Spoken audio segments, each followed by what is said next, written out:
Hi, my name is Ben Burge, Team FYN Sports, and I'm joined here by Levi Burdick, Region 7 AA Sports. We are going to try to give you a little bit of the Northwest Georgia playoff roundtable.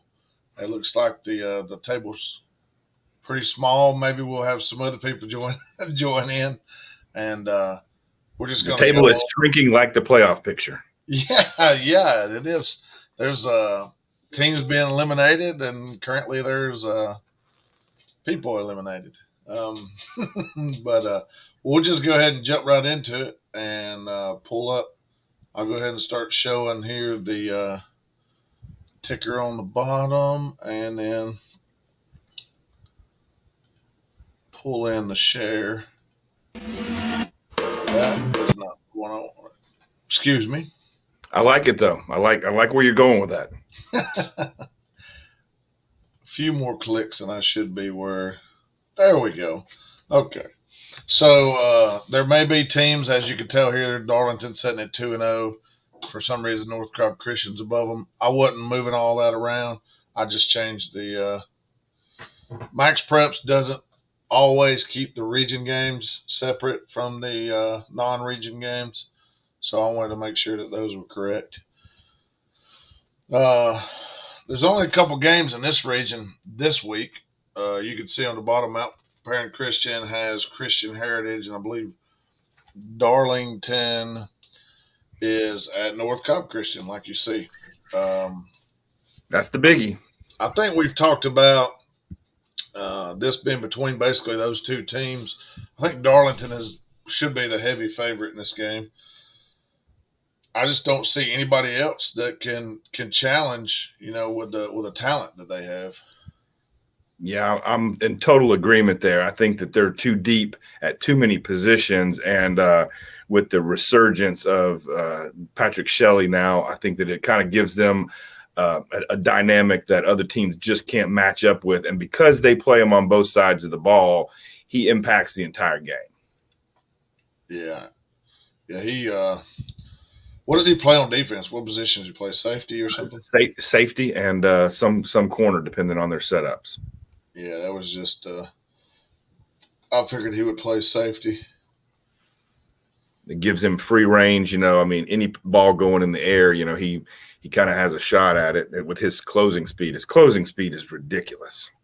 A ball that looks like it's nowhere near him, he can just get to it. Yeah, he's got to be hands down one of the most athletic players in the area. We've talked about definitely in the region. As far as the rest, go ahead. That's saying something because Christian Heritage and North Cobb Christian both have some players. Yeah, and Christian Heritage seemed like their schedule. They've been it's been a tough schedule. I mean, you look. It's the best 3-5 team out there, probably. I was about to say that the idea that they have a 3-5 record is crazy because that is an extremely good football team. Yeah, they've played some tough ones, and this one doesn't really get any easier for them here. Just looking at their schedule, they've got Fellowship Christian. They've played, of course, Heritage, which is a bigger school. Kings Ridge, Landmark Christian. They played everybody to a close game. I mean, Fellowship Christian was a 31-21 game. Landmark Christian they have Mount Perrin and then they have North Cobb. So I mean, they're looking ahead for them. It's not a pretty. Mount Perrin should be not to put a team down, but they're just kind of down right now. So they should roll past Mount Perrin, but then it's going to be a battle with North Cobb. Yeah, I mean, it's just kind of in between them two. Yeah. All right. Anything else on that particular region? Yeah, no, I definitely put Darlington over North Cobb just because of the Shelley factor, but I think it's going to shape up pretty much like you're seeing there. And really for the fourth team, I think Mount Perrin probably has a little bit of an edge over Walker. So I would say that your playoff teams are going to be Darlington, North Cobb, Christian Heritage, and Mount Perrin. Yeah, I like that. I like that in that order. All righty. Flip over to 6A, public. the single A, Region 6A, sorry, public. Yeah, and we've watched Bowden kind of separate themselves from the competition there. Yeah. And what, they've only given up, you look at the points against here, and Trine, at least on paper, shows to have the best defense, and most of those points come when they played Bowden. True that, and a high power offense. Yeah. Their offense behind Rob Brown has been pretty lethal. I think that it's kind of hard to get a real good picture of that because the one good game was Bowden, and they Bowden did a really good job of trying to contain Rob Brown. He didn't have his usual 4,000 yards in a game against Bowden, but he's more than made up for the rest of the season. And as they've gotten a little more balanced with Cade Smith coming in at QB, it's going to be interesting to see how Trine matches up with Mount Zion. I think that's really the battle for second right now.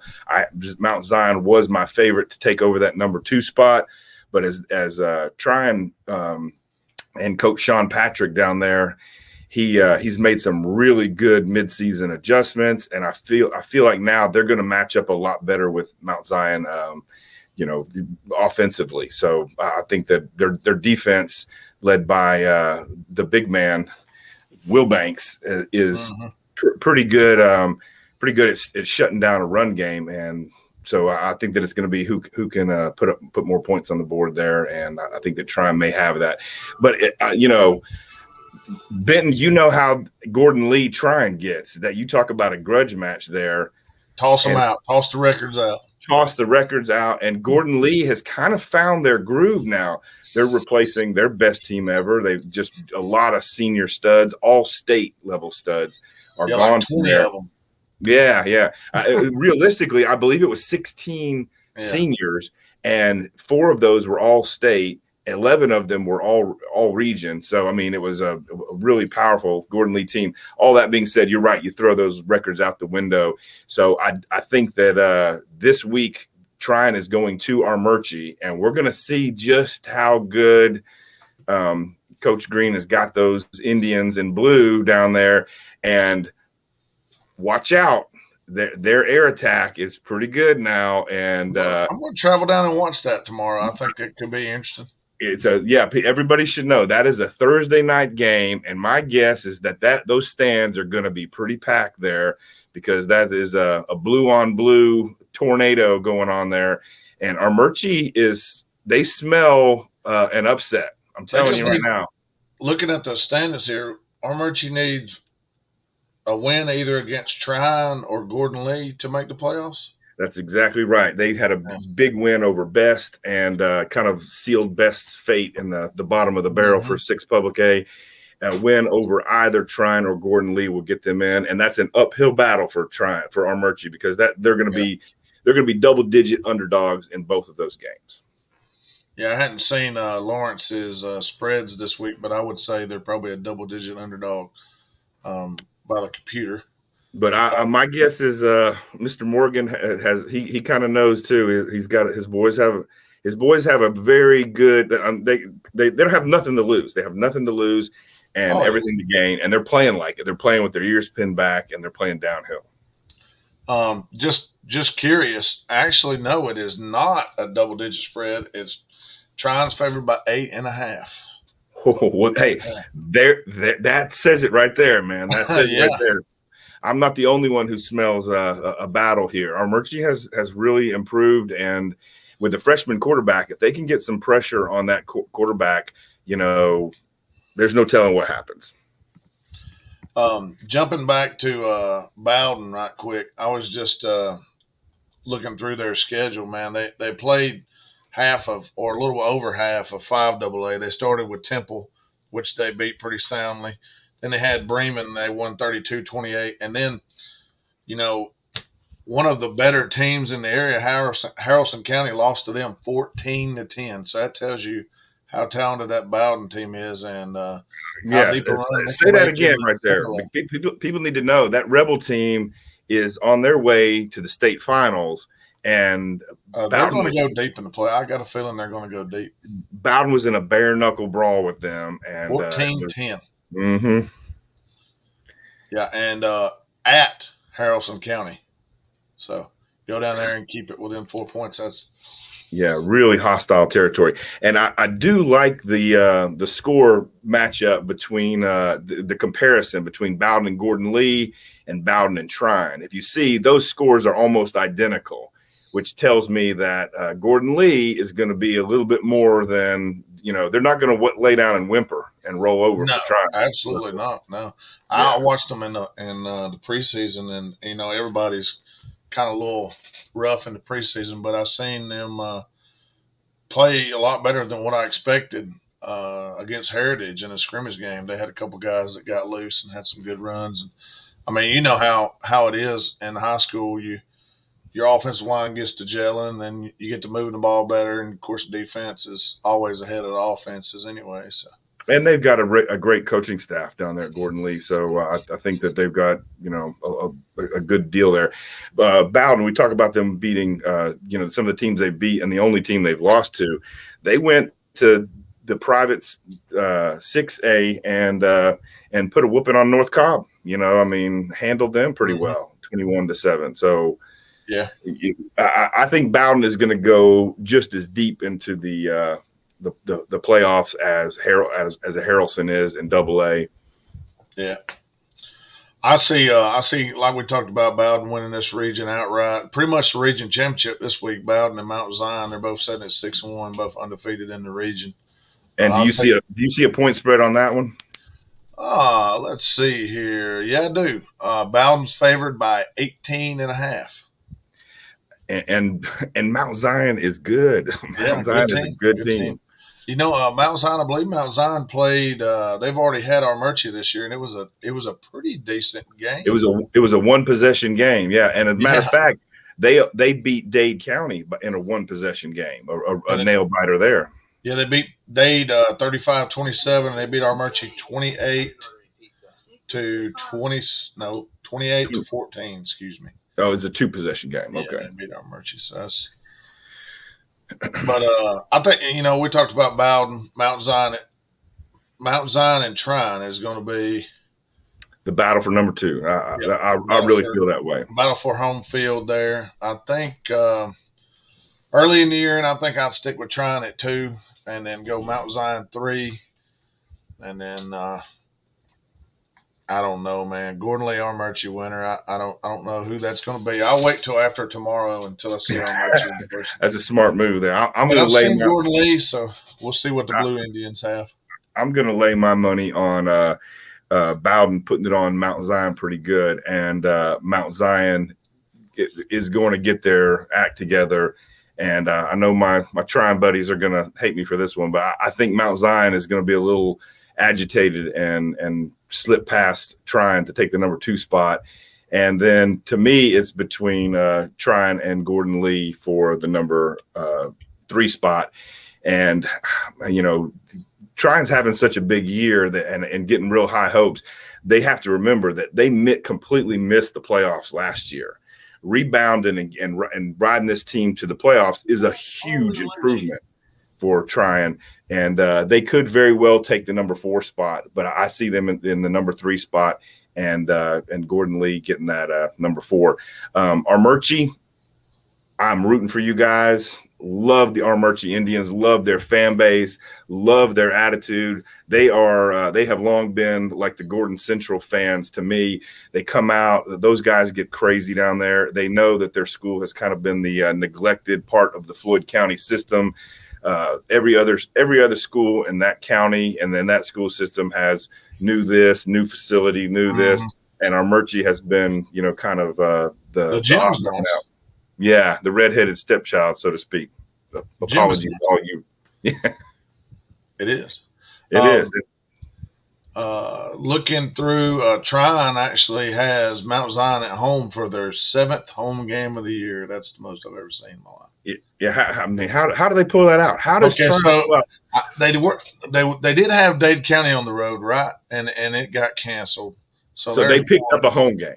Yeah, they picked up a home game. So Yeah. it went in their favor on that way. So. And I got to get, I mean, it's been the perfect year for their fans, a team this good to have 7 home games there. The only home loss has been to Bowden, which is a state contender. So I think the fans have been really happy with the product that Coach Sean Patrick has put on the field this year, and props to them. Yeah, I really like that guy. He seemed all the games that I've watched, he seemed spirited. Let's say that. And like let's call it like it is. When the kids get behind a coach, it can change a program. Yep. And for better or worse, the Trine was at a point where they had kind of plateaued and they needed a change in leadership. I love the previous coaching staff there as well, but they just needed something to shake those guys up. And Patrick has definitely done that. The kids are buying in; they're getting behind that guy, and I think Trine made the right call there. Flip it on over. Man, how deep is deep you want to get, man? This is I can't stand this every time I look at it. All these teams in this, and I'm guaranteeing you, they don't like being in the same region either. No, and get this. Think about the rumors I've heard. Rockmart coming back down and sliding And going- right into that region. Yeah. Bremen. I'm hearing Bremen might go up, but Rockmart's going to take their place. So there you go. Hello. Yeah, that's exactly what I've heard. I've heard that Rockmart is going to appeal that, and really they have no business being in AA. They are just a talent pool. And what I love about Rockmart is they have like a 3% out of district rate. I mean, it's next to nothing. There's basically all those kids are pretty homegrown, or at the very least, they're really skilled about finding places for those folks to live. Yeah, I hear you. But they do it good. They got a ton of homegrown talent there, and I mean they've been dominating in the AAA regions. They have no business being in AA, but I think that it's probably going to happen just due to that 3 multiplier. Yeah, just competitive wise, yeah, they'll be top of the field, but as numbers wise, I mean, you can't argue with numbers. Can't argue with the numbers. Let me tell you, there's still a lot going on in that region. There's still a lot to come. A lot of football to be played. Yeah, I mean, there's some. I mean, just this week, I believe Harrelson's on the road at Hurd. That's correct. Harrelson is on the road at Hurd, and let me tell you, Callaway's schedule is still. They took a humbling beatdown from the Rebels, and they still have. They still have Temple ahead. They still have Hurd ahead, and they'll finish out their regular season with Hurd away at Hurd County. So, yeah, there's no gimmies in that one. No gimmies. And the way Callaway played a couple years ago, I kind of felt like they were going to be a flash in the pan. But man, they're similar to Rockmart. Those kids are all they have a low multiplier there. They don't have many out of district kids, so I feel like they're here to stay for a little while longer. And they could knock off Hurd. Oh yeah, I would. I mean, they have the athletes to do it for sure. I think. That would not be a huge shocker to me if they knocked off Hurd at the end of the year and finished as the 2 seed. No, and to me, it's easy to look at those points for and points against. Obviously, the 35 points they gave up to Harrelson is probably the most they're going to give up in the region. As a matter of fact, I wouldn't be surprised if they didn't give up 35 more points total in their following region games. So we'll see how that flashes out. But I see Callaway as beating Hurd, and it being Harrelson, Callaway, Hurd, and Bremen. There are only 2 games in the region this week, Bremen at Temple and Harrelson at Hurd. So I'm going to tell you, if you want a seat, you better get to Hurd County early because all the other teams are going to be down there. Oh, you can be guaranteed that. Crew, the entire coaching staff ought to be there at that game. Because they're going to figure out whatever they have to do to beat Hurd, because they know they want that number 2 seat, badly. Everybody wants that. These guys got to travel over to 7AA, And obviously, being with 7AA, to me, it's a much more uphill climb for teams like Pepperell and Dade, who are likely to be the 3 and 4 in Region 7AA.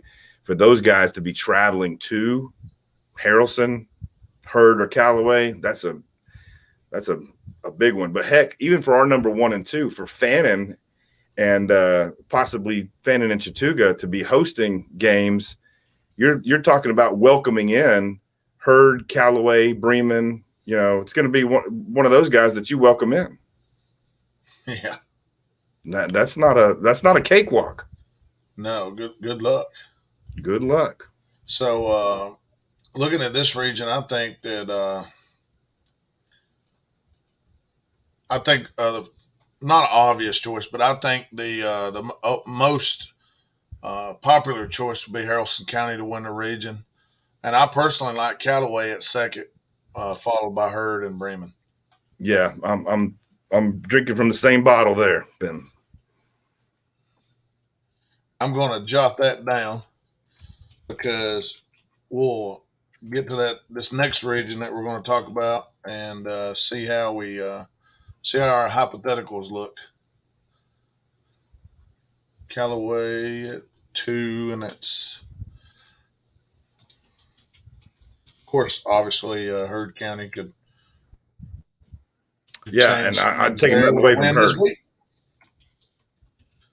And I won't be surprised either way how it goes, Hurd and Callaway. I will be very surprised if Hurd beats Harrelson.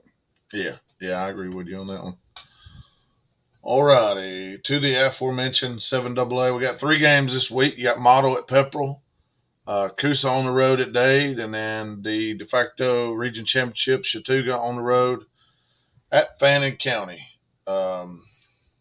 If you don't care, start it with the Pepperell and Model game, because having seen Dade County and Model go into overtime, Dade County beat Pepperell on a dragon missed field goal at the end, late in the 4th. Short one. To me, while Pepperell started the season with dreams of a region title, that faded pretty quickly. However, this game with Model is going to be a lot tighter than people think. Yeah, I think Model's defense could have a chance to keep them in it, but if Pepperell can score some points, and when I say some points, I mean like 4 touchdowns or more. Yeah, more than I was going to say more than 25 or 28. Yeah, 25 is kind of a weird number, but 28. I don't think Model does that even against the Pepperell defense that's gave up. I agree completely. Before. I agree completely. Model's offense has been their woes. They they can't seem to figure out the magic formula there, and the fact that they could only muster 7 points against Coosa, they blew them out pretty good. What they have against Chattooga? They had 20 something, 20. Yeah, they had 21. Yeah. But they played Fannin. I think it was 35-7. I think that's what you're thinking of. Yeah, that was it. Fannin. Well, I think that Model is they're kind of my wild card here, because they could win it. They could get blown out. If, like you said, if DJ Rogers fires it up, there's nobody on the Model defense that can catch him. So if he can get some space, and I don't know what Pepperell has been doing wrong that has been preventing DJ Rogers from finding a little space, but he just has not replaced a lot, and just just young like other schools have been on the line of scrimmage. And I think that their passing game is not nearly as balanced as they had hoped. They had a really nice 7-on-7 run there through the summer, and I got to see them a couple times, and Waddell looked good. They looked like they had a solid pass game going, but when the season started, their passes have consisted of short screens to DJ Rogers, which are basically glorified runs. Yeah, for Rogers, just trying to get him in space. Yeah, of course, I don't blame him. I'd be trying to get him in space too, but I think I think he finds some space this week, and I think they'll take care of Model. Model, I think Model's got to go into the game, stack the box, make Waddell beat you through the air, and run that clock. Send that big line, send that big running back right up the middle, 3, 4, 5 yards, whatever you can get, and try to bleed that clock out. Dade County, even though Chattooga scored 28 points, man, if they went on the drive, it was 6+ minutes. I mean, it was half the quarter is gone. You sit And there and you look up and you're like, wow, are we going to even get the ball back? And and that running game victimized Pepperell pretty bad. I mean, Dade County turned the ball over 5 times against Pepperell and still won. yeah, You just yeah. don't see that. No, I mean, I remember just back to the first game of the year when Chattooga had some trouble against theirs was 0-0 at halftime. We turned the ball over so much, and I said, you'll never see anybody fumble, that many times and win. Well, there you go. We saw it.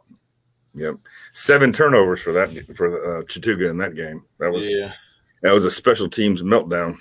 Yeah, Coosa at Dade. I think, in my opinion, I think Dade gets back on the horse here and puts a good many points up on the board against just a down Coosa team. I mean, Yeah, they got Caden Cooper got I don't think Caden Cooper played much of the second half against Chattooga. I think from what I understand, he may have gotten a little bit of a concussion possibly, but I think that Caden Cooper and Brody Cooper at quarterback are going to put they've got some vengeance and a bad taste in their mouth from the loss. I know they traveled in force with their fan base down to Chattooga looking for a win, and they were not happy with, they didn't put together 4 quarters. That's all it is. And they're going to rebound and do exactly that against Coosa. So, well, the Chattooga game, I know that I'm missing the running back. I went back and watched some of the feed from Dade County after the fact, and they did mention the fact that he didn't come back in. The running back there, number 5, the second half,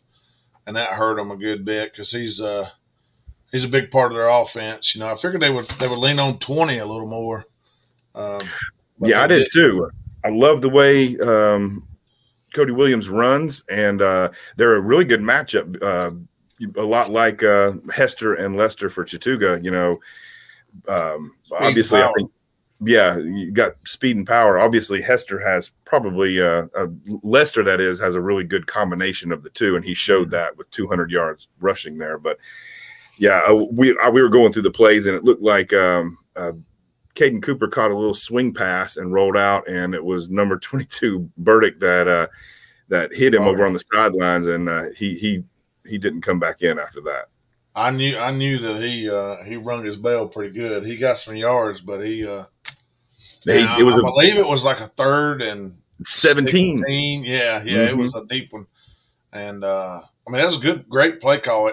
At one point during the game, I thought, man, Dade County's offensive coordinator is earning his keep because he was just the right play, the little toss, the little screens or whatever, they were just getting the first down, moving down the field. I thought, man, he's calling the gym. And then in the second half, I don't know if Chattooga made adjustments or what, but a couple 3 and outs early in the second half, that really, hurt Dade because Chattooga put points on the board. And agreed, especially the opening drive. The opening drive after the half, they went backwards and had to punt, and Chattooga kind of made them pay. Big props to their quarterback because he was on the run the whole game, and he proved to me that he was pretty nimble. I mean, he scrambled to evade the rush very well. Brody Cooper did a really good job of that and kept his eyes downfield and was still able to find receivers. So I really liked the way he played. And I feel like they're going to be definitely the number 3 team in the region. And it's going to be a good matchup when they go to Region 5 AA and face that. It's likely to be Callaway or Hurd at home. Yeah. So I think Dade's going to put up a fight. They're not going to go in there and lay down. Their coaching staff always has them believing that they can win. So that's a huge part of it. Yeah, actually, I mean, he was pretty effective. He was 72% through the air. He was 13 of 18 for 119 yards. Cooper, that's pretty good stats. Considering how much he was flushed out of the pocket, I would say 90% of those passes were on the run, out of the pocket, moving. Yeah, he ran 12 times for 32 yards, and he had 1 touchdown. It was a 9-yard run. That was his longest run that I recall. So Dade is a total rush 33 times for 124 yards. and that's that's a statement about how the defense at Chattooga has really taken it up a notch, because Dade has a powerful running game. And for Oh, Dade, yeah. losing one player, a senior stud like Caden Cooper, it changes the whole dynamic, changes the Yeah. whole. Yeah, because if I'm not mistaken, I think they rushed for a pretty good number there against Pepperell when they played Pepperell. And by a pretty good number, I believe it was 250 plus. Yeah, I'll tell you for sure, it was 280. There you 280. go. Yeah, so And that's moving the chains, buddy. When you're rushing 250 yards, you are moving some chains. alrighty. The Coosa Dade game. We'll jump over to it right quick. Like I said, I think although we were talking about that, but I think Dade wins that game going away. The other schools are off this week. Pepperell, Gordon Central, they're off this week. And then the biggie, Chattooga at Fannin. All eyes on me. All eyes on me. Right there in Blue Ridge, everybody's going to be up the way of the Blue Rebels, and it is, from what I heard. You and I talked a little bit about it. It's going to be a packed house. It's their homecoming. Yeah, definitely going to be a packed house. They have a big student section. I think Chattooga's going to travel pretty well. I mean, if I'm not mistaken, now you might can correct me here. I looked it up online, and maybe there's missing stats, but I read that this will, if they won the game, if Chattooga won the game, it'd be the first region championship since 1974. Is that Since correct? 1974. Yeah. That Correct. is a long time. It's 45 years, 47 years, and the first time they played for it since 1979. So Wow. Wow. Of course, now you keep in mind 20 years with Calhoun dominating everybody, and then you had Chattooga unified their schools. That Chattooga County had multiple high schools in the early 60s, and by 1965 they had to consolidate. So I believe it was around 1968 when they moved into what was the new school, all the way up before they just built this one a few years back. So they weren't even competing as Chattooga High School until 1968. Won a region in 74, and it's been darkness and empty tables at the banquet table ever that's since. just with the amount of talent. I mean, you talk about a couple pros, and you talk about some college talent, and just the amount of talent they had. It just never on one roster, I guess, or never could put it together enough. Yeah. And always had teams that just were a little bit better. I mean, by the time Calhoun got things clicking, they went 15 years without losing a single region game and claimed every region title before they were kindly escorted out the door. Oh, they wasn't escorted out; they were sent up. They were, and I think they may rise a little more with the next multiplier. I agree. I think that's going on. So, what do you got here? The matchup: Seth Reese, now wearing number 23, moved from he's been the starting linebacker and running back for 3 years there at Fannin, and with the absence of Luke Holloway moving on, it is now Seth Reese who won the battle for QB1 down there. And ever since he moved into that QB1 space, he has some good receivers to throw to, and he can tuck it and run with best of them. 6'3", nearly 6'4", over 205 pounds. He's quick. He doesn't have a high top end gear, but he can explode and be 7 to 12 yards down the field in the blink of an eye. And when he hits you, you're going to feel it. Oh, absolutely, yeah. So he's a load.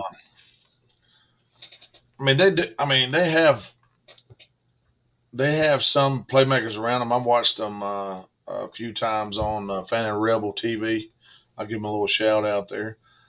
I went back and watched a few games. The question to me, and I think that the key to the whole game is what Chattooga's defense does with the Fannin County offense. I think the offense at Chattooga is capable of moving because you got Lester, Hester, Jalen Johnson. Even Brody is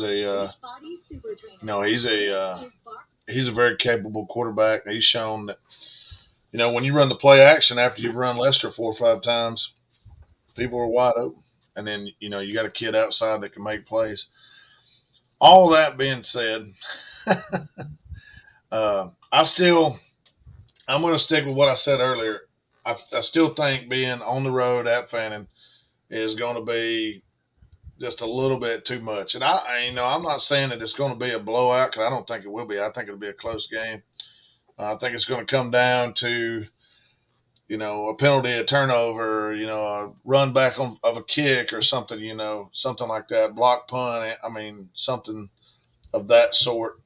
I mean, they just match up. I mean, look at you normally don't look at points for, but if you look at points for and points against, I mean, it's very similar in the region, especially, and similar results normally equals closer games, tighter games. So we'll see.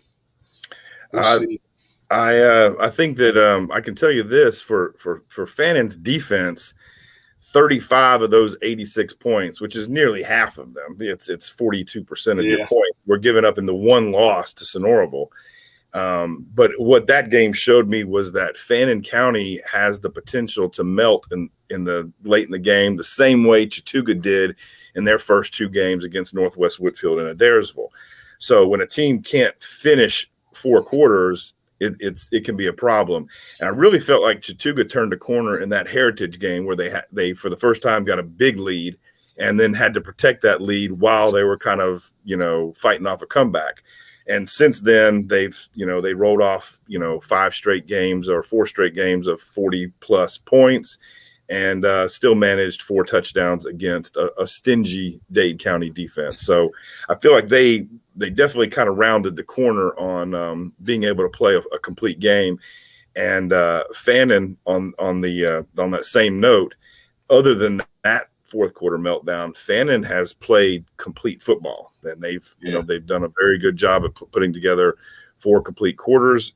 I do like them. I do think that they are more of a they rely more heavily on one player than Chattooga does. Surprisingly enough, with the guy that's about to set all the Chattooga rushing records, LaShawn Lester, Chattooga actually has found some balance with Brody Mobbs. Like you said, he can tuck it and pick up the short gain and move the chains. With Nick Hester, to me, he has now passed DJ Rogers as the most electrifying player in the region. He's had way more big chunk runs, 4 interceptions on defense.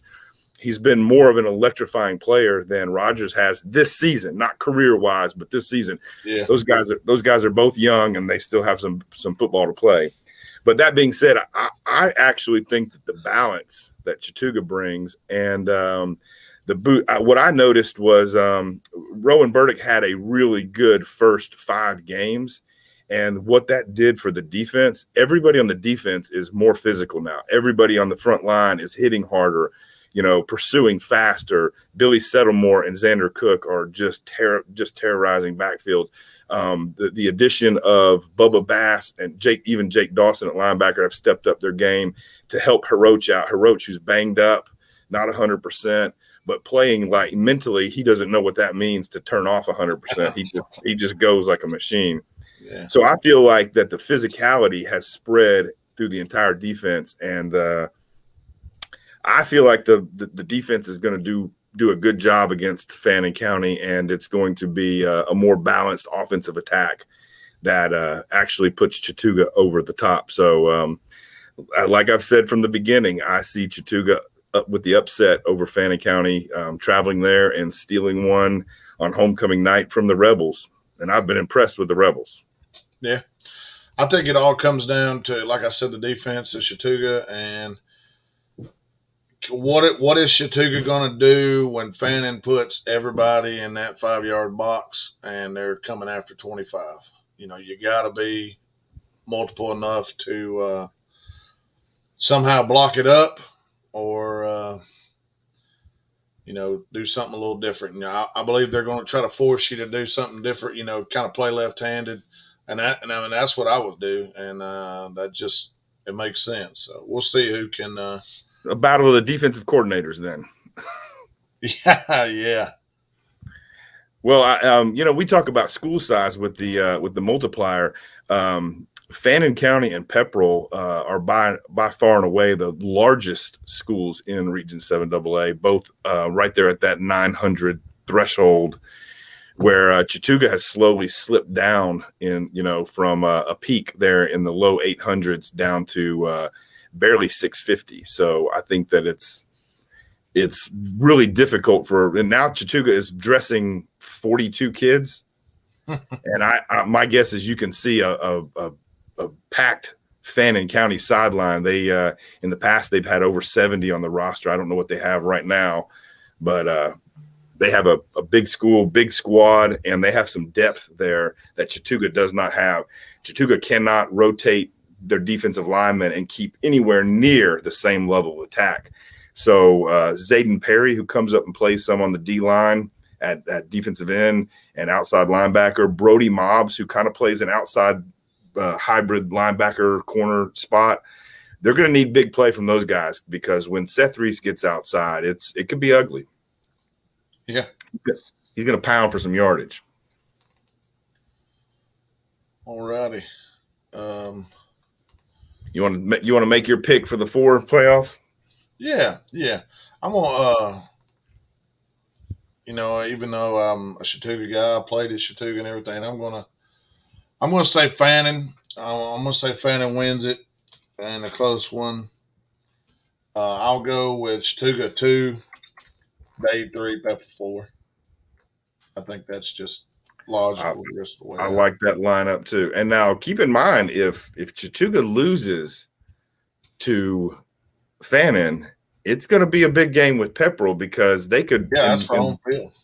Right. It's for home field advantage. Yeah, and you got a Dade County team that has 2 region losses. You'd have a Chattooga team with 2 region losses. You'd have a Pepperell team with 2 region losses. So you'd have a 3-way tie for second place. And what's the riddle for that one? Do you know? My understanding, it is a coin toss. I do not know. Maybe somebody can chime in there. Maybe somebody can chime in there and give us. It used to be points 4. It was the total number of points. Then I believe it went to total number of points in the region. So, but I'm not real sure. Yeah, I'm not either. Tiebreakers are. I can tell you if Chattooga loses this game against Fannin, there's going to be a whole lot of people researching that.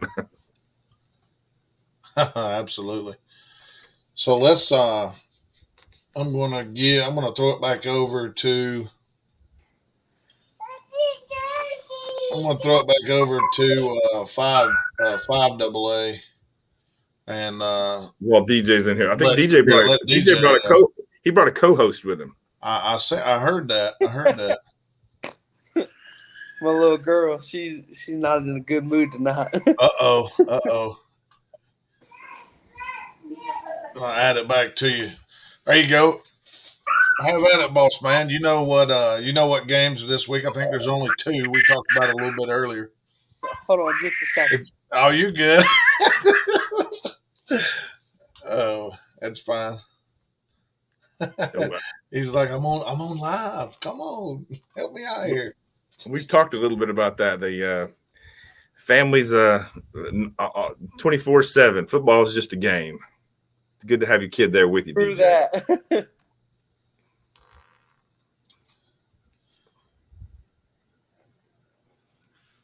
Yeah, so I know for this week, you got the Harrison County and Heard County face off at Heard County. Mm-hmm. Last year, Heard County won that game. I'm looking forward to another good game this year. Heard County has an athlete. I think he's just a sophomore. He's been offered by pretty much everybody in the SEC so far. He's a good kid, got great talent. Harrison County has, 3 guys that picked up their first D1 offers this past week. If I'm not mistaken, I think don't quote me on this. I can't remember. We'll quote you. I know y'all will. uh, I think. Give me just a sec. I'll tell you. The And other while you're pulling that up, DJ, the Heard County athlete is their running back, right? He's their. No. It's the. I think he's a linebacker. He's 6'6". oh man, He may be their running back too. I haven't got the chance to watch him play this year. I think Bremen and Temple play. I think that's who Yeah, the other that's game what I is. was thinking. That's what I was thinking. Yeah, it is. It is Temple and Bremen, because Callaway's off again because they had an off week before us, before Harrison County, and now they got another off week because Harrison County has an off week the next week, while everybody else plays. But um, honestly, that Bremen Temple game, I don't know which way it's going to go. Both teams are. Temple's a good team. They really are. They got a great defensive line. Their quarterbacks are really solid. Um, just what I noticed last week. It's like at times they're very very good. They click on all levels. They run great routes, and then at times it's like they get down on themselves. It's one of those years. I remember it when I was a freshman and sophomore, junior, where we 1-9, 2-8, 3-7. Once you get down by one touchdown, you're like, oh, here we go again, and that's what I feel like it kind of is. But now, obviously, they're probably out of the playoff race, being losing already 2 region games. So I don't really feel like they're going to be able to squeak themselves back in unless something drastic happens. So they may come out having nothing to lose and put on a show, or have the same old like they did last week. Bremen, I watched them versus Darlington. They're a very solid team. If their quarterback gets going, he's a good athlete. He can make the throws that he wants. Um, uh, the freshman Nick Richardson, he's a pretty good athlete as well. He really surprised me. I didn't know he was just a freshman until I was asking. I didn't really get a roster before the game, and I was asking. I was like, "Well, who's that kid?" And they was like, "It's Nick Richardson." And I went to tweet out, and they was like, "He's just a freshman, right?" I said, "He's a freshman," and I feel like all in all, that Harrison County games is going to be the biggest game. Definitely one of those games that could decide number one and number two. Um, Hopefully, Harrison County can go to Heard County and get a win, the same as they did at Callaway. But like we say every week, it's Northwest Georgia. Anybody can get beat at any time. check out these spreads. Computer spread coming across the bottom here. It's got your Rebels as a 9.5 point favorite over Heard County, and then Bremen's favored by 11.5 over Temple. What do you think about that? The Bremen one, it looks about right. I feel like that Bremen can probably beat them by 2 touchdowns. The Harrison County, Heard County, I'm not sure. I'm not saying that Harrison County isn't good, but it's like it's the same way with Callaway. You know, you get good and you have a great season, and then some of the games that mattered or that are bigger than what they are, you kind of under prepare for it, or your guys go in thinking that it's going to be an easy game. And Heard County, if you even go into it, halfway prepared, medium prepared, you can get beat. So I feel like it may be a touchdown game, or it may be less than that.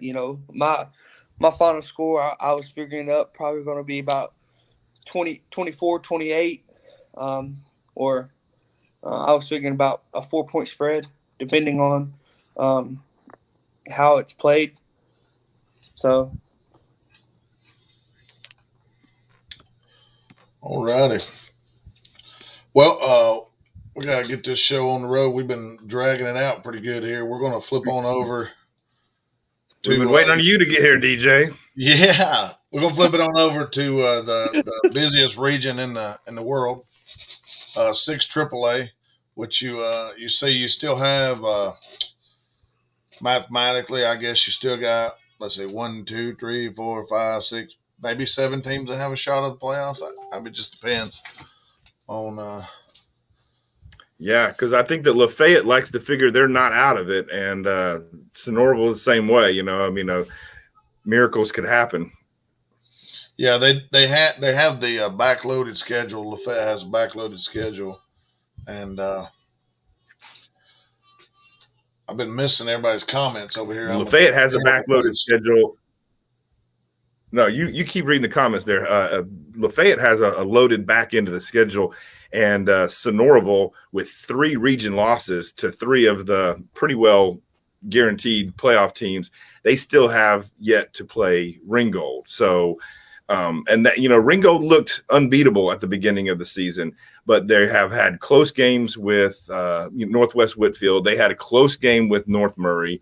So it's not that they're unbeatable. I do think that, and of course, Sonoraville proved by leading, 3.5 quarters, 14-0 over Adairsville, that Sonoraville can play with anybody. So, in all honesty, I'm going to pick Ringgold when they finally meet up. But to me, it wouldn't be a shocker. It wouldn't be a shocker if Sonoraville were to upset them.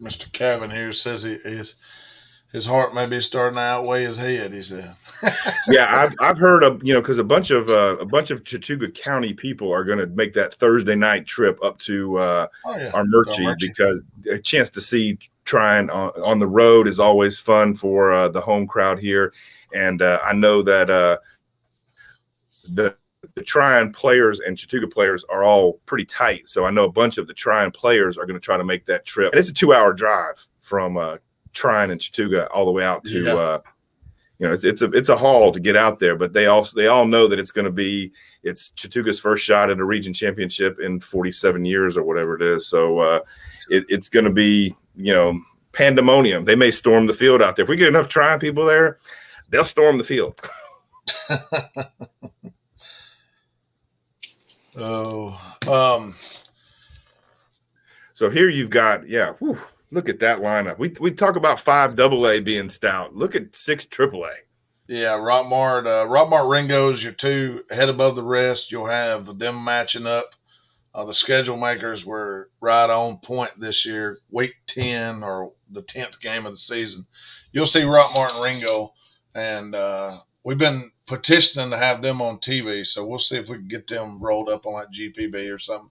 That should be a great game. I think I'd give Rockmart the edge, a few more athletes there. But, in this region, I think I go Rockmart, Ringgold, and then where's your Magic 8 Ball at? Tell me which one. I tell you what, I'm leaning on North Murray to lock in the number 3 spot there. I don't think that Adairsville is going to be able to get past North Murray. It took a fourth quarter of pure magic to beat Sonoraville, and including with a minute to go, Sonoraville was on the 20-yard line and fumbled on like the 6-yard line, ready to punch it in to go up, and instead fumbled the snap. Lost about 15 yards, recovered it, and had to kick a little bit of a longer field goal, and the field goal was blocked with less than 70 seconds to go, and then in comes the Tiger offense with the home field advantage to win that one. All that being said, I don't think Adairsville is going to be able to beat a high-powered North Murray offense, even with their stud receiver out. I just don't think that, besides the teams that are just way more talented, which I wouldn't say way more talented. I'd say Rockmart is more talented. Besides a team like that, I think that North Murray's passing game brings an element that you don't see week to week. And your corners can't prepare for. You can't prepare for that in practice. Yeah, I agree. And the guy had 5 touchdown passes in the first half last week. Passing at 80% completion rate with 5 touchdowns in the first half. Yeah. I mean, you don't have a way to prepare your guys for the speed of that come game time, and I don't think Adairsville's secondary is going to be able to stop it. Then again, I picked Sonoraville to upset them, so I've been wrong before. It's hard to mimic, that type of offense. As we talk about week to week, it's hard to mimic what Haralson County does in the trenches. It's hard to mimic that dirty eagle that hits you in the mouth football. The same with North Murray. I played North Murray personally 3 years, beat them once out of 3 years. When Preston Prague was there, Seth Griffin is now following him up. Luke Griffin, who he played against, his younger brother. That offense is very spread out. It's a weird offense to try to learn in a week. Because they'll hit you in the mouth under the middle, but they can also beat you over top with the athletes they have. So I go with what y'all say. I played both for Adairsville too. I feel like North Murray will have the advantage on Adairsville just because of the big playability that North Murray has over Adairsville. North Murray's. Go ahead. I was going to say, comparing their games against Sonoraville, Adairsville struggled to move the ball at all against the Sonoraville defense, whereas North Murray pounced on them. I think they scored 3 touchdowns in the first half and were up 28 to maybe 7 or something like that, if I remember correctly, before Sonoraville scored a late touchdown. So I feel like they are a much faster strike team, and I feel like they'll be able to handle that. I feel like they'll be able to pick apart that Adairsville secondary.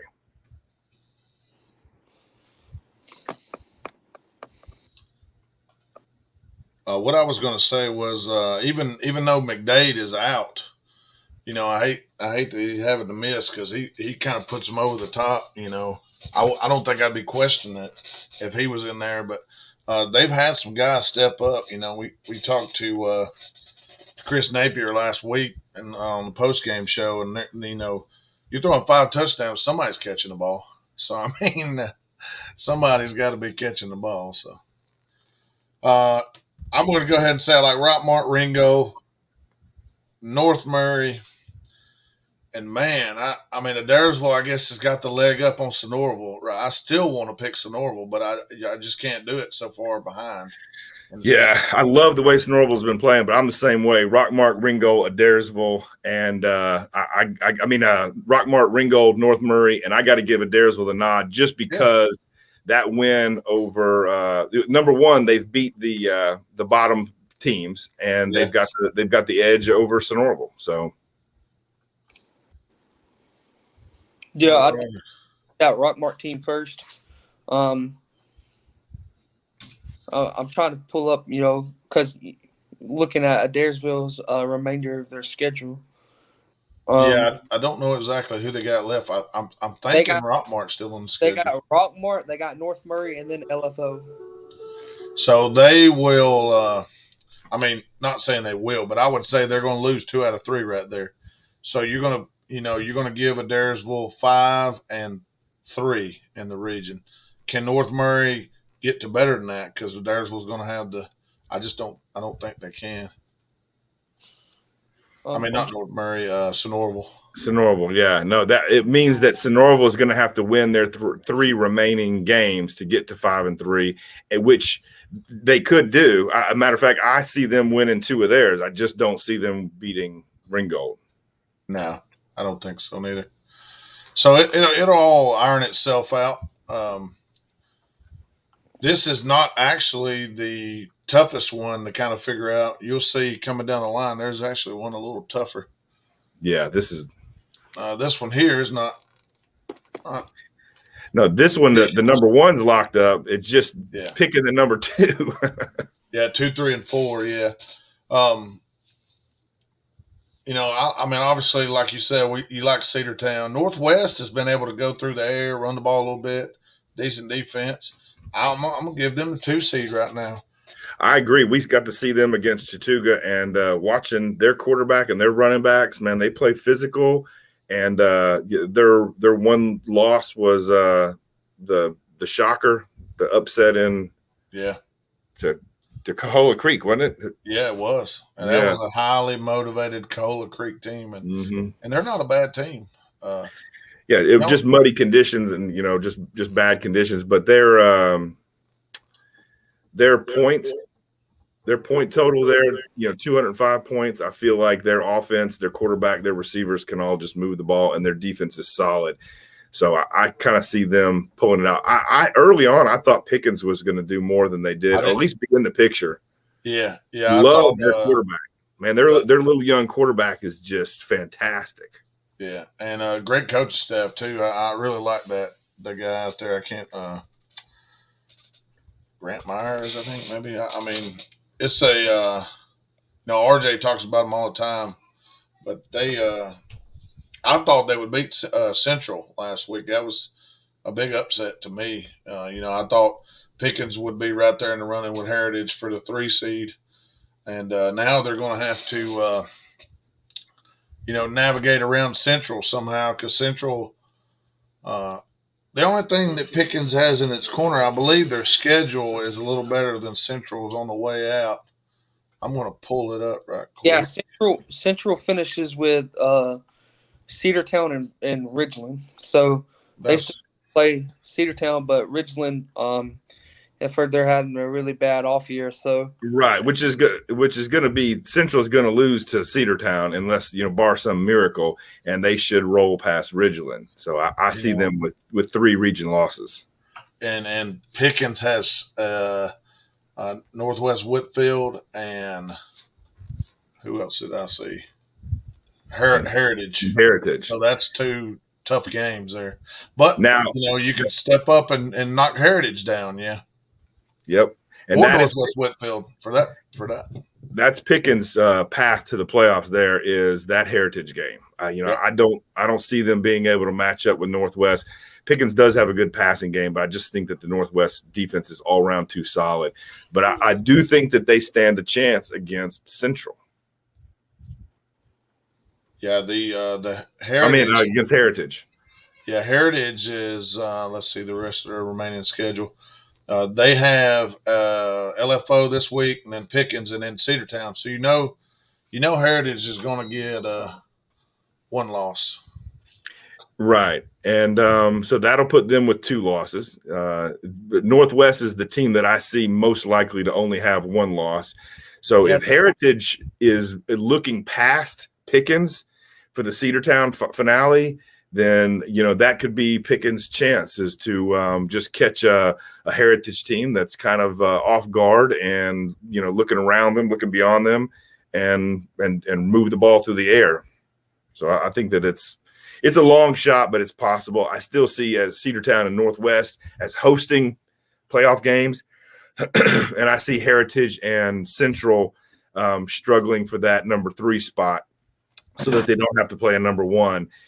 Pickens is your bracket buster there. Pickens could upset the picture a little bit, but it's going to be a long shot for Pickens. I see Heritage, then Central.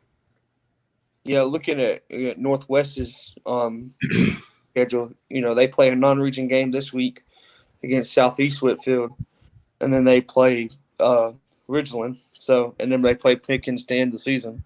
Right. So they loaded up the front end of their schedule. They played the tougher teams early, and now they've got the bottom of the region to come there at the end. And Pickens could put up a fight against them. I just don't. I see them winning all of those games literally by 3 touchdowns or more, 21-point spread easily. And I remember talking last week that Central was that game. The Central Pickens game was that game that everybody was talking about. Central had to win to be considered for playoffs, and they ended up winning it. And they won it.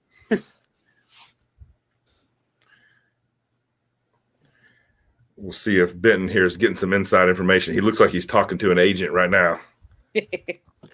He's on getting the inside scoop. Getting the inside scoop out there. And did you say who Central finished up with? Hold on a second. I'll tell you. I had that pulled up a second ago. Full schedule. I'm on Max Prep, just hopping around. Yeah, I am too. Central, they just lost to Heritage. Yeah, so they have Pickens, then Cedartown, then Ridgeland. So in all honesty, they, beating Pickens was big, but with Cedartown and Ridgeland being the final 2 games, you see Central is adding that 3rd loss with Cedartown, and likely picking up a win over Ridgeland. I say likely, Ridgeland is definitely struggling. The thing about that game is Central struggled all year. Central is about 20 minutes from me. I listen to their people do their little show all the time, and it's like they were saying on their little podcast the other day. They've struggled all year. They've been times where they looked very good, but there's been times where they looked really, really, really sloppy. And they do got athletes, of course, but I feel like you're saying, it's going to be tough. Just to be like, yeah, they'll win it just because of how sloppy they've played. Granted, they're 4-4. But yeah, you played super sloppy and still are 4-4. You're still batting 500. Yeah. And Ridgeland, meanwhile, has scrambled together one win while allowing over 300 points to be scored against them. I just think Central's going to roll in that one. So they're going to have 3 region losses and, be right there in the hunt for the number 4 spot. Of course. I agree with that. And here, we just Northwest Georgia football just has some stud regions up here. This region right here, how many of these teams have won a state championship in over the last 5 years? Cartersville, Recently. Calhoun, and Blessed Trinity all are state champ teams. And this year, they're all playing like state champ teams. I know Blessed Trinity come out on the losing end of both the Cartersville and Calhoun game, but you could say that Calhoun game, while they played a tighter game, it depleted them. Everybody's like, well, Cartersville beat them worse. The Calhoun game wiped out Blessed Trinity. They ran through their depth. They were beat up, banged up. I mean, it was a physically and emotionally taxing experience for them, and it was not the same team that played Cartersville. They did not perform to the same level. And that's not taking anything away from Cartersville, because Cartersville was my pick to roll the table, run the table this year. Oh, man. Are you really putting up the Dodgers? Are the Braves winning or the Dodgers winning? It hadn't started yet. Waiting on first pitch. But what we saw yesterday was the state of Georgia curse rearing its head with the final innings of that game. Man, yeah, that was not good. I looked on it. I was looking on ESPN. I was like, oh, we got a 3-run lead, and it's in the 8th. Oh, we got this. So then I cut out, and I got on Twitter, and then one of my friends I played with, I seen him tweet out, "Can we please trade?" And I looked, and we lost. So I was like, what? We need a few more Jocktobers actually to be Jocktobers. I still like in this region. I still like Cartersville, and then Calhoun. I know Blessed Trinity has 2 losses, but that's to Cartersville and Calhoun. I'll go Blessed Trinity 3 and Cass at 4, and I think that's pretty. That's a pretty lockdown. But what I will say is this region right here will send 3 teams to the second round. I say they'll send those 3 teams to the 3rd round, to the Elite 8. What is I can't remember the famous White Sox announcer's name, but he says you can put it on the board. Yes. Yeah, I think that they send all 3 of those teams, and Calhoun is a point scoring machine. The Calhoun Cartersville game is going to be on ESPN Live. It should be. I mean, it's going to be. That's a true region championship game too, correct? It's the state championship. I mean, it's a true region championship game, yeah, and it should be for all the marbles, because you're going to have some D1 SEC caliber players out there on both sides of the ball. At all times, there's going to be D1 kids on the field. And you was talking about depletion and everything, and I know that because I played Calhoun. in 3A, they was on a run of like 18 straight years. They won the region championship, and it's one of those teams that you prepare so hard for, but it also you play really hard, so you're just depleted. All right, so who's ready to go to Vegas here, Benton? Who's ready to roll the dice? 5 teams, 4 spots. Ooh. 5 teams at 3-1. Mercy. I like Rome and Carrollton up toward the top. I think they'll rise to the top. But I also, man, who knows what's the tie? Who knows the tiebreaker for 5-6A? Because we might need it. Well, just because of South Paulding, what South Paulding did by knocking off Rome, it threw a total wrench in the works. Because Carrollton is not going to lose another game. No. And Rome but my deal is I think South Paulding is. I think South Paulding may lose. They haven't played Douglas yet, right? They haven't played Douglas or Alexander. I think you're right. I think let me check. Let me check my. They did play Douglas. They beat Douglas 28-6. Okay, but they haven't played Alexander, right? No, they finished off the year at Paulding County. They played Paulding County, East Paulding, and then Alexander for the last game. Okay, so Alexander. So in my research, Alexander and South Paulding is going to kind of clear up whether or not if South Paulding wins that one, they've got 1 region loss and they've got a tiebreaker on Rome. Rome will have 1 region loss with the tiebreaker over Carrollton, and 3-way tie for first. 3-way tie for first place. And, I've never seen that. I've never seen a 3-way tie for first. Well, Chris Napier thinks that I'm crazy because I said South Paulding was going to somehow win the region, and it could happen. Alexander finishes off with Rome, Carrollton, and South Paulding. So hello, 2 losses.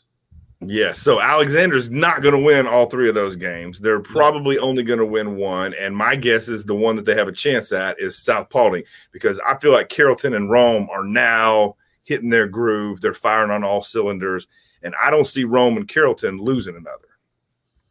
Yeah, so that would put them at 4-3, right? Yep. And South Paulding is gonna be if they would be the same record, 4-3. Yeah, because they play Paulding County and then they play Alexander at the end of the year. That's the only 2 region games they have left. Yep. Right. So they're gonna be 4-1 when they play Alexander. Yeah. And that's why I think Alexander will have to beat South Paulding to clear the picture up. If that doesn't happen, it's gonna be some muddy waters. South Paulding's putting some points on the board now. No, you ain't kidding. 239 points. And then they turned around there and nearly lost to Dalton. Yeah. I was told, and I seen on here one of the comments before that the week of, or maybe the week before the Rome game, they let the head coach go, and I don't know what was going on there. I just heard that, and that I don't know how. They did something the Falcons don't do, but they say they should do. They rose up.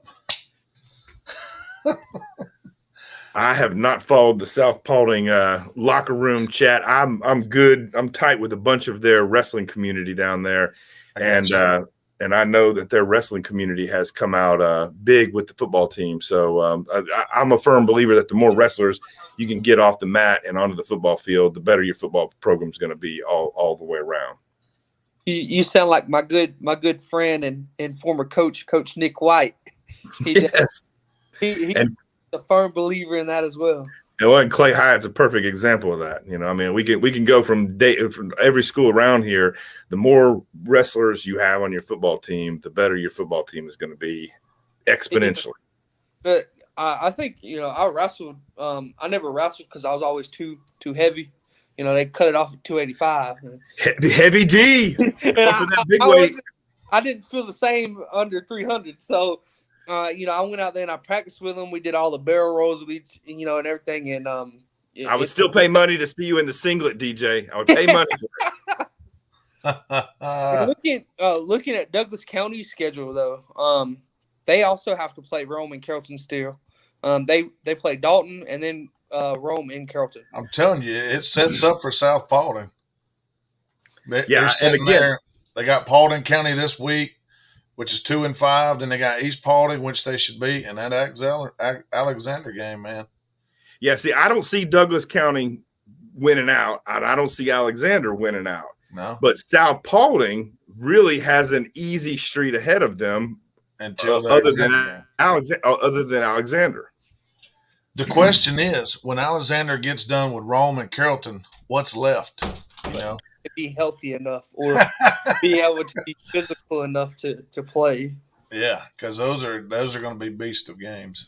Yeah, you're right. You're right. That's going to take a toll on them. And South Paulding has already been through that gauntlet and come out the other side 3-1. So to me, coach of the year, team of the year should go to South Paulding no matter what, because what they've been able to do is nothing short of incredible. I don't even know who the coach is. Let me see if it says. I'm good friends with some of their old linemen. You know, Sanker, who I believe will probably go to Georgia. Great kid, great athlete. So I mean, I know a little bit about him, but I do. I know their kids got really good character. They hold themselves to a high standard on and off the field, and they believe in hard work and putting in the effort to get the results you want. That's true. I know their little quarterback, Jacob Seymour, just a fantastic kid, just a little, stud of an athlete, two-sport athlete.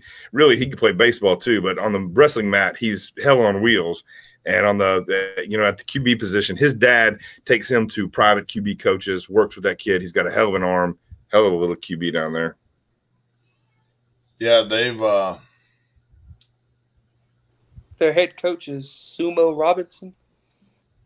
They threw for nearly 1,400 yards, and all Weissman, all Weissman has been airing it out.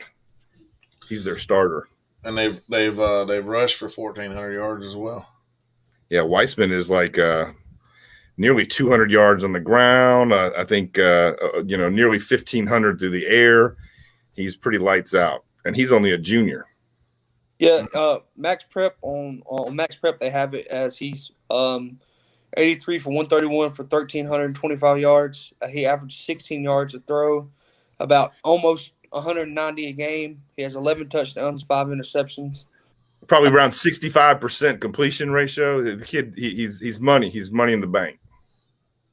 And they have Jamarian Wilcox is going to be their big time runner. He's rushed for 857. So let's be honest. If Alexander can't stop them, it's going to be, again, like we were saying, Douglas is not going to make it. Alexander's not going to make it without another loss. But South Paulding, Rome, Carrollton all have a 90% chance of finishing with one region loss. And then I'm going to do a little quick research on South Paulding just to see what their recent history has been as far as the playoffs and any of that goes.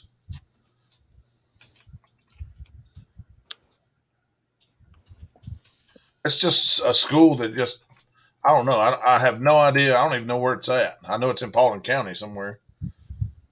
But Paulding County is one of those counties that has like 5, 6, or 7A schools in one county.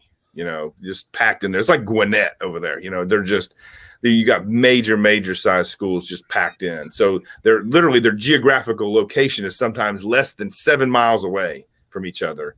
And you got 2 7A schools or 6A schools. So it says on this year, it says the head coach was Eric Robinson, and Jason Nash, I guess, is the guy that's took over. And they were last in the playoffs. It was 2019, so it hadn't been that long. They went to the second round that year.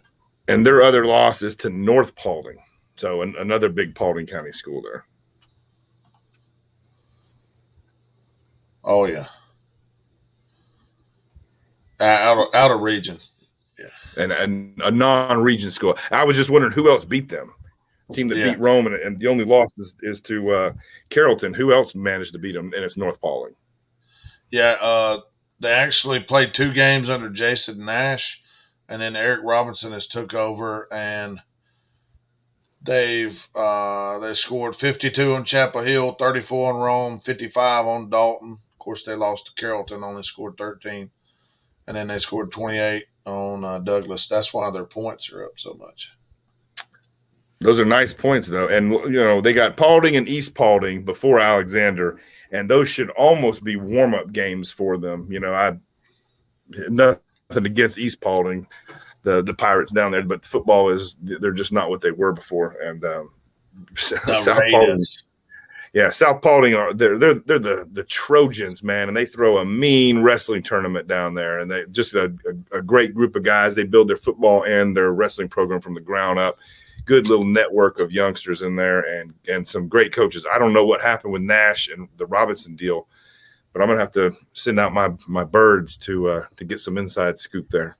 So check this out. They beat Rome. Rome was ranked 8th in the AJC, and when they beat Douglas, they were ranked 7th in the AJC. So they've got 2 wins over ranked teams. That's a huge resume. Yeah. We'll see what they can do with Alexander. Yep. Well, that was my that concludes everything that I got. So we'll wrap it up here. I appreciate you joining us, DJ and Levi, and we'll anybody have any problems, your Twitter DM goes straight to Benton Burrs. Yeah, that's no big deal. I'm sure I can handle that. And I'm taking up a GoFundMe page to get DJ Kaufman in a singlet. Heavy D. Heavy D singlet. Hey, Discount double check. If you was to hit up Coach White, he may get me in one. All righty, we should be back next Wednesday, and we'll have updates of all the games, and don't forget Friday night. We hope to have a scoreboard show. I'll be on the road at Fannin. So big games going on Thursday. No, everybody needs to get up to our Armurchie to check that out. Yeah. Two single A teams having the best years that they've had in the last 10 years easily for Armurchie, probably the last 30 years. Great seasons for both the Armurchie Indians and the Tryon Bulldogs. I advise everybody to get out there. Armurchie has a new gym that they're really proud of, and hopefully they've got some new football facilities coming along. They would love for everybody to come out and send messages to the Floyd County School Board to throw some love in the form of dollars their way. Yeah, I think they're trying to revamp the school. I don't know if they're just what they're doing. They are. They're doing some cosmetics to it because their numbers have dipped so low and dropped them to single A. The faculty there doesn't really want to build a whole new school because it would be based on 2021 student body size, and they don't want that. They're currently based on 1986 student size, where they were up in the 700 range. So they're actually bringing up their 7th and 8th graders to fill 2 whole empty hallways of that high school next year, and kind of moving some things around to keep the school system alive there in Armurchie. And I hope the best for them. But they are revamping the school. They're putting a new face on it, and they're going through and redoing they're gutting it out and redoing the interior, heating and air, electrical, doing a bunch of upgrades in there. All righty. What time's that game? I may come up to it. 7:30 at Armurchie. Yeah. You can sit on either side. It's going to be fun on either side. They got a nice little teepee down in the end zone and great people at the concession stands, great volunteers there. Great fan base in our. If I'm not mistaken, it might be a 7:00 start. Yeah, find out for sure, so I don't tell anybody wrong. I would say get there before 7 anyway to find parking, because the Tryon crowd will travel. That parking lot is not very big. There's going to be cars parked out on 27 on Martha Berry Highway. I would have to go to for Armurchie, just because when I was in football, Tryon beat us in the state playoffs in basketball and put us out. So there you go. Both of these are great teams to root for. Some great kids out there, some great little young athletes being discovered. And Tryon is the senior heavy team. We were talking about wrestlers. I think the entire Tryon wrestling team plays football now, and they just fly around to the football. Their defense is unbelievable and loaded with them. Big KP Park, big Brantley Wilbanks, state finalist. He's just a fantastic guys out there. And Logan Eller, their QB that just switched to linebacker, state champ as a sophomore last year at a tough weight class, a tough division. So a bunch of real stud wrestlers out there. I think little Dagan Vaughn, Toby Maddox, just a ton of kids out there that can get it done on both sides of the football and on the mat. 7 p.m. kickoff. Be there 7 p.m. Our Murchie. And then Friday night, take your pick of ESPN caliber showdowns going on. Everybody be ready to report back in to Benton Burge on his Twitter. Keep him updated of live scores and any breaking plays. Capture those with your phone and make sure you tag Northwest Georgia football on those so he can share them on the scoreboard show. It makes it a whole lot easier for the system to share those clips.